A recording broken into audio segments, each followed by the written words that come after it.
Les bons chiffres des réservations pour les vacances d'hiver, ça débute dans 4 jours, les vacances scolaires pour la zone B.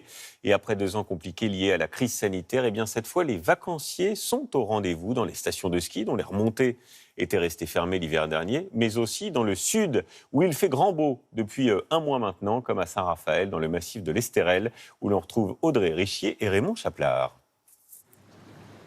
Certes, l'eau est encore un peu fraîche, mais avec un soleil franchement généreux, la Côte d'Azur sera encore une destination privilégiée par les vacanciers, même pour les vacances d'hiver.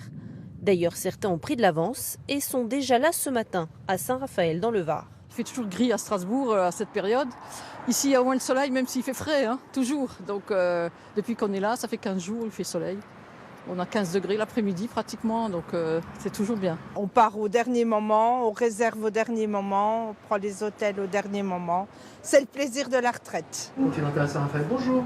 Cet hôtel de bord de mer enregistre déjà plusieurs réservations à partir de la fin de semaine.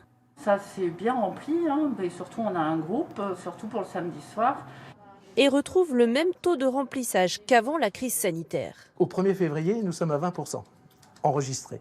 Ça veut dire que nous allons finir le mois autour de 40-45%, ce qui est plutôt très très bon signe. Pour les vacances de février, mot vacances dit les familles.